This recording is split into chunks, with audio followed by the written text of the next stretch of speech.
Blog Talk Radio.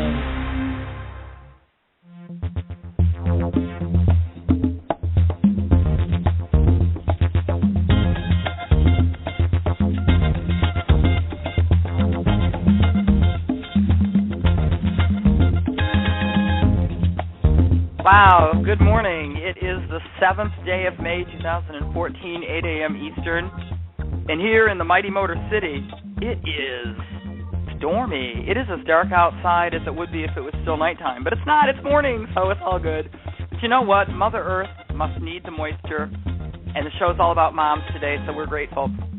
Also grateful for the great music that you're listening to. Thank you to David Martinka and Sun Shadows. Find David Martinka's music, the award-winning artist that he is, at redbellymusic.com. And Sun Shadows' music is found at sunshadows.net. The beautiful thing about heading to those sites is there's lots of wonderful music to purchase, as well as there are some free downloads. And you can enjoy that music and share it with your friends and just, by gosh, have yourself a wonderful time. That is just a fabulous thing to do. Because you know what? There's not much out there that's free anymore. So you might as well take advantage of all the good stuff while you can. Alrighty then. Well, here in the United States and Canada, we are celebrating on the 11th day of May, a holiday that really it came about, and I used to know the actual history of this, and shame on me for not bringing it to the program because I knew I was going to do this program. But anyway, go ahead and look it up. Google the history of Mother's Day. I think you'll find it fascinating, because it was done to honor the moms, which, of course, if you think about it, none of us would be here if it wasn't for a woman, right? Okay, I mean, seriously, that's how we got here. I don't know of any of us that grew up in Petri dishes, or were conceived in Petri dishes. I mean, gestated, I should say. That many people were, in vitro fertilization, I get that. So the idea that behind this program is the attitude of gratitude towards the mom, and maybe not just necessarily the physical mom, but the mom energy. I know I'm not a mom. I mean, I've never given birth. I don't have any children of my own, and yet I tend to mother a lot of people. In fact, I hear people say all the time, "Hey, Annette, I got a mom, okay?" And it's like, yeah, I know, I'm sorry. You just sort of hang your head and walk away and go, la-di-da-di-da-di-da-di-da. But in any case, the mom energy is really nifty, and I'm going to start for a second with my own mom.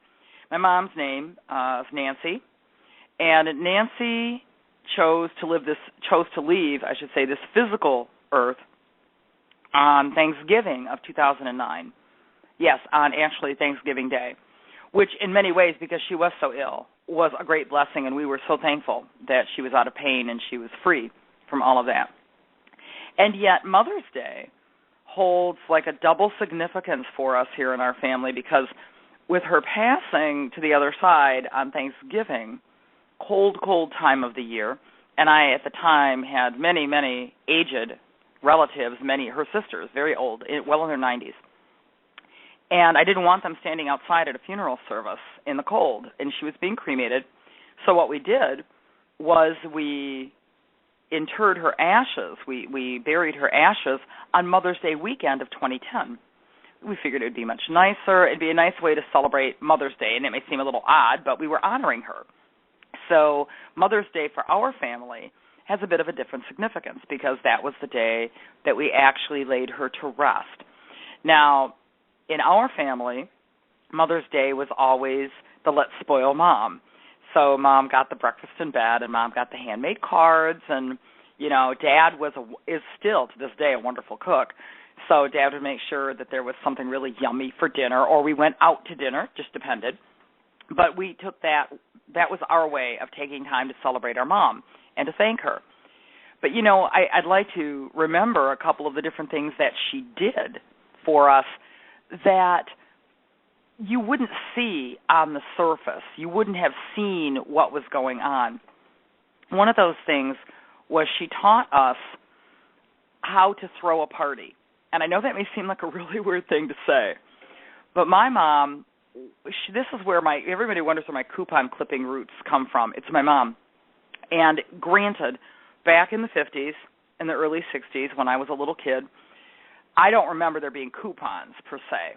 but there were S&H green stamps, and she saved those faithfully, and you'd trade in your book of stamps, and you'd get some goodies, which was cool. Also, box tops and things of that nature from the cake mixes or whatever else, she was purchasing at the time. And you can actually send away and get kits that would allow you to make those little children's birthday parties. I remember one in particular for my sister Lorraine where it was like a little circus train. And there was a little cardboard circus train that you could put on or around a layer cake, or you could set it on a sheet cake. And then there were little fold-up hats that came for everybody, as well as little placards that went around the table, and everybody's name would be on, like there was a giraffe and a lion and a bear and a clown and whatever else. So, she always did these kind of fun things for us, and it was amazingly happy. She also always threw us a birthday party. Always threw us a birthday party.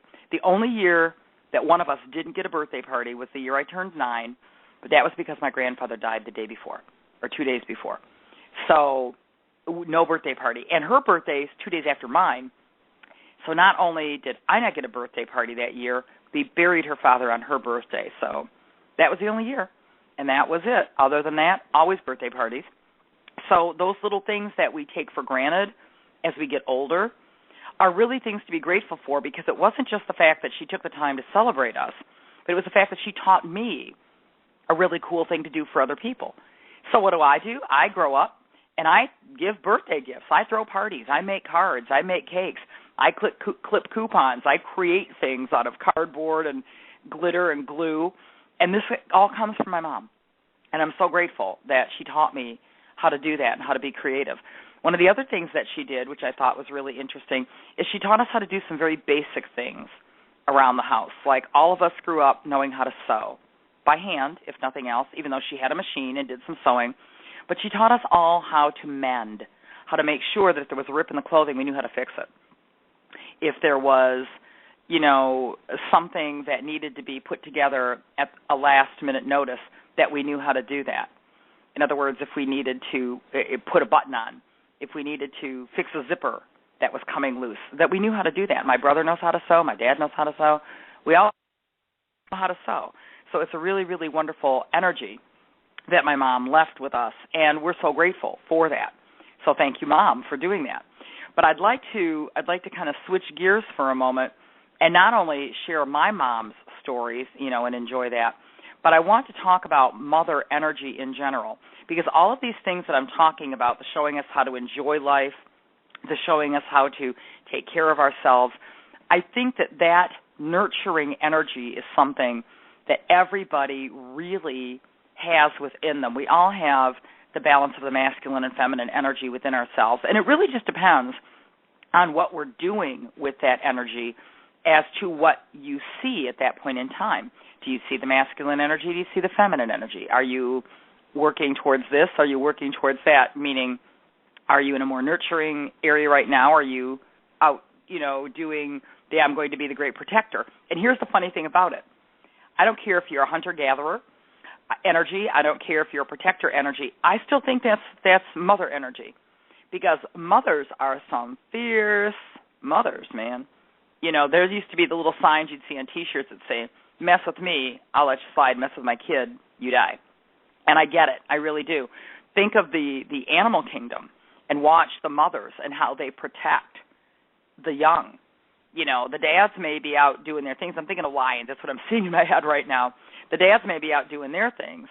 Those moms are with those babies at all times, and they're making sure that those children are safe, as well as teaching them the instinctual things, helping them develop their instincts, let me phrase that, but showing them the things that will be instinctual as that young one grows.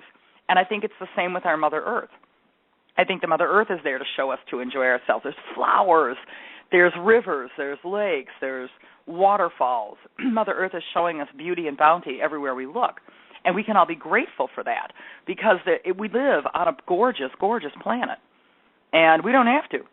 We're here and enjoying Mother Earth. Let's remember to say a little thank you to her as time goes on, and we're enjoying ourselves on this beautiful, beautiful, blessed planet with all the trees and the flora and the fauna. And also, in all of that, there is also a mothering energy that comes through with each individual person as we nurture ourselves, nurture our inner child, nurture our energy. Because there are some people out there who don't feel they have a lot to be grateful for where their mothers were concerned. Maybe they didn't know their mom. Maybe they grew up in a family where the mom was absent or the mom was working so hard they never got to see her. And they haven't yet figured out that sense of appreciation for what that woman did or what that energy was all about. So they kind of grew up disconnected from that. To take time to make sure that you eat a good meal. And I used to say at least one good meal a day, even though all our meals were good meals. Trust me, breakfast, lunch, and dinner. She always saw to it we had good, balanced food in front of us for the time, I will say. I mean, there's certain foods I don't eat anymore and certain foods that were a staple in our household, but she really saw to it that we learned how to do that. So eat a good meal at least once a day. Take time, put your feet up and kick back, even if it's only for 15 minutes. I know a lot of people are like, Annette, I am just so busy. I don't have time to do that. You need to make time. You need to make a time to do that. You need to make a time to stay connected to people. At least 15 minutes to half an hour every week. Talk to somebody that you can really share and open your heart with.